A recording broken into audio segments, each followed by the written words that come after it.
Hi friends, welcome to నిజ జీవిత యోధులు తెలుగు. ఈరోజు మనం చదివే పుస్తకము పూలగంప శ్రమలు వెంటాడుట. జేమ్స్ మరణించిన కొన్ని దినములలోనే రైతు ఇంటిలో గొప్ప మార్పు కలిగెను. వివాహమైన రైతు కుమారుని కుటుంబము వేరే చోట కాపురముండిరి.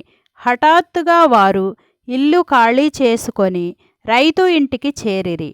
కుమారుని ఒత్తిడి వలన ఇంటి పెత్తనమంతయు రైతు అతనికి అప్పగించెను. కోడలు ధనిక కుటుంబమునకు చెందినది. ఆమె అందగత్తె కూడా. అందువలన ఎవరినీ లక్ష్యపెట్టేది కాదు.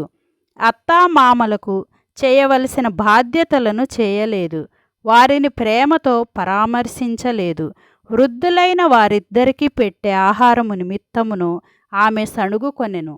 విరక్తి చెందిన రైతు అతని భార్యయు తమ ఇంటిని విడిచిపెట్టి మేరీ గుడిసె యొద్ద మరో గుడిసెను అమర్చుకొని దానిలో నివసించిరి.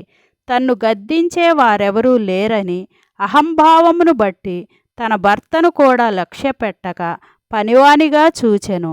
వివాహమైనప్పుడు తాను తెచ్చిన ఆస్తులను బట్టియే అతడు ఉన్నత స్థితిలో ఉన్నాడని చెప్పుచుండేది.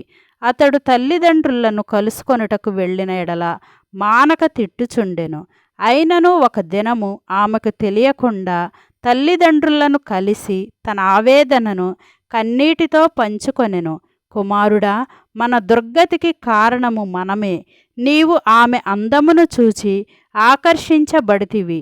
నీ తల్లి అయితే ఆస్తిని బట్టి అంగీకరించెను. నేను మీ ఇద్దరిని గద్దింపలేకపోతిని.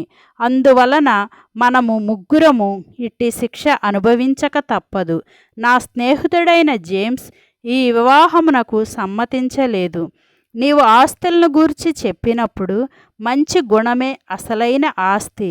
ధనము లేనిదైనను గుణవతి అయిన స్త్రీ ముత్యము కంటే విలువగలదని ఆయన చెప్పిన మాటలు నీకు జ్ఞాపకమున్నదా? అంతేకాదు, ధనమును చూడవద్దు. ధనము చివరిలో వేదననే తెచ్చును. దేవుని యందు భయభక్తులు గల భార్య అవసరమని జేమ్స్ చెప్పినప్పుడు మనము వినలేదు కదా. ఆమె అందముగా ఉన్నదని చెప్పినప్పుడు జేమ్స్ కాగితముతో చేయబడిన పువ్వు వలన ప్రయోజనమేమీ లేదని ఆయన హెచ్చరించినప్పుడు ఆలకించియుంటే ఈ గతి మనకు పట్టేది కాదు కదా అని రైతు అంగలార్చెను. ఇంటి యజమానుల పరిస్థితి ఇలాగున్నప్పుడు మేరీ పరిస్థితిని గూర్చి చెప్పనవసరము లేదు. మేరీని కోడలు ఒక బానిసగా చూచెను. విశ్రాంతి లేకుండా పని చేయించెను. పనిలో వేల తప్పులు పట్టి ఎడతెగక నిందించుచుండెను. రైతును అతని భార్యయు మేరీ పరిస్థితిని బట్టి ఆందోళన చెందిరిగాని వారేమీ చేయలేకపోయిరి. బాధలను భరించలేనప్పుడు మేరీ పాస్టర్ గారి యొద్దకు వెళ్ళి తన పరిస్థితిని వివరించెను. మేరీ, నీవు చెప్పినదంతా నిజమే. నీవు అక్కడ ఉండుట కష్టతరమే. అయితే నేను నీ కొరకు మరో మంచి మార్గమును వెదుకు వరకు అక్కడనే ఓపికతో ఉండుము అని పాస్టర్ ఆదరించి పంపిరి. మనోవేదన మరింత ఎక్కువైనప్పుడల్లా మేరీ జేమ్స్ సమాధి యొద్దకు వెళ్ళి అక్కడనే కూర్చుండి తండ్రి చెప్పిన నీతి బోధలను జ్ఞాపకమును తెచ్చుకొని ప్రభువుకు మొరపెట్టుకొనుచుండెను. ఆ సమాధి యొద్ద ఒక గులాబీ చెట్టును నాటెను. దినములు గతించినను చెట్టు నిండా కేవలము ముళ్ళు మాత్రమే కనబడెను. ఒక్క ఆకు కూడా చిగురించలేదు. మేరీ అందును బట్టి బహుగా దుఃఖించెను. అయితే ఒక దినము మేరీ తన తండ్రి సమాధి యొద్దకు వచ్చినప్పుడు గులాబీ చెట్టు చిగురించుటను చూచి ఆనందించెను. తరువాత మొగ్గలు వచ్చెను. అవి అందమైన పువ్వులుగా వికసించెను.